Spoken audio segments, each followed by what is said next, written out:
जैसे ही उसने दरवाजा खटखटाया और जैसे ही दरवाजा खुला वो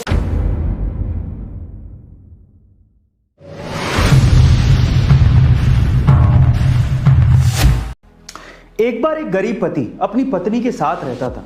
उनके घर की हालत बड़ी खराब थी। एक दिन उसकी पत्नी ने, जिसके बाल बहुत ज्यादा लंबे थे, अपने पति से रिक्वेस्ट की कि मेरे बाल बड़े लंबे हैं लेकिन आजकल बड़े उलझे उलझे से रहते हैं क्योंकि मेरा पुराना कंघा टूट गया है, इस वजह से मैं अपने बालों को संवार नहीं पा रही हूँ। क्या मुझे नया कंघा दिला देंगे? तो उसके पति को बड़ा अफसोस फील हुआ क्योंकि वो अपनी पत्नी की इतनी छोटी सी ख्वाहिश को भी पूरा नहीं कर पा रहा था क्योंकि उसके पास पैसे नहीं थे। उसने अपनी पत्नी से माफी मांगते हुए कहा कि बहुत दिन से मेरी घड़ी का एक फीता टूटा हुआ है लेकिन मैं उसे भी रिपेयर नहीं करवा पा रहा क्योंकि हमारे पास पैसे नहीं है, मुझे माफ कर दो। पत्नी को अपने पति की हालत और घर की हालत पे बड़ा अफसोस फील हुआ लेकिन उसने अपने पति को फोर्स नहीं किया और वो पति काम पर निकल चुका था। जैसे ही वो पति काम पर जा रहा था उसे रास्ते में एक घड़ी की दुकान दिखाई दी।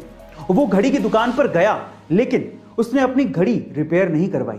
उसने एक्चुअली अपनी घड़ी को, जो कि टूटी हुई थी, उसे जितने पैसे मिल रहे थे उतने पैसों में बेच दिया और उन पैसों से अपनी पत्नी के लिए बहुत अच्छा सा कंघा खरीदा। कमाल की बात है ना। अपना काम खत्म करके पति अपने हाथ में कंघा लिए जैसे ही घर के दरवाजे पर पहुंचा और जैसे ही उसने दरवाजा खटखटाया और जैसे ही दरवाजा खुला वो अपनी पत्नी को देख के हैरान रह गया क्योंकि उसकी पत्नी ने घर पे ही अपने लंबे बालों को काट कर बहुत ही छोटा कर लिया था और उन्हीं बालों को बेचकर अपनी पति की घड़ी के लिए फीता खरीद लिया था जो कि उसके हाथ में था। अब विडंबना देखिए, पत्नी के हाथ में फीता है लेकिन पति ने घड़ी बेच दी है और पति के हाथ में कंघा है लेकिन पत्नी ने अपने बालों को काट लिया है। दोनों उस वक्त बहुत बुरी तरह से रोने लगे। वो इसलिए नहीं रो रहे थे कि उन्होंने कुछ ऐसी चीज खरीद ली थी जो कि अब उनके किसी काम की नहीं थी, बल्कि वो इसलिए रो रहे थे क्योंकि वो एक दूसरे से इतना प्यार करते थे। वो उस वक्त उन्हें समझ में आ रहा था।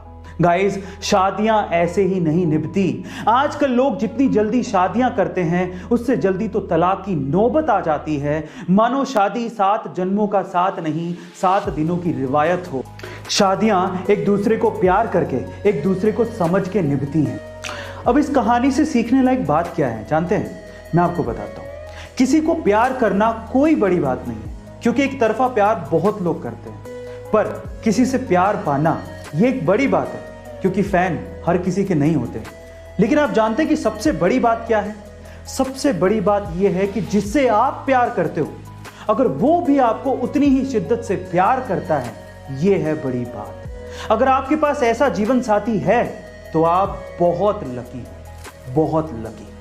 इसीलिए अगर आप अपनी शादी को 7 जन्मों के लिए ना सही पर 1 जन्म के लिए भी ढंग से निभाना चाहते हैं तो एक दूसरे को समझना बेहद जरूरी है। एक दूसरे की भावनाओं को समझें, एक दूसरे को प्यार करें, रिस्पेक्ट दें। जरूरी नहीं है कि समाज के सामने ही आप ये सब काम करें, बल्कि जब आप घर पे हों और तब आप ये काम करते हैं तो आपके रिश्ते की बुनियाद बहुत ज्यादा मजबूत होगी। लास्ट में मैं आपसे सिर्फ इतना कहना चाहता हूं कि जितना ज्यादा हो सके अपने पार्टनर के साथ अपने रिश्तों को मजबूत करिए। चाहे खुशी हो चाहे गम, एक दूसरे का साथ दीजिए और खुश रहिए।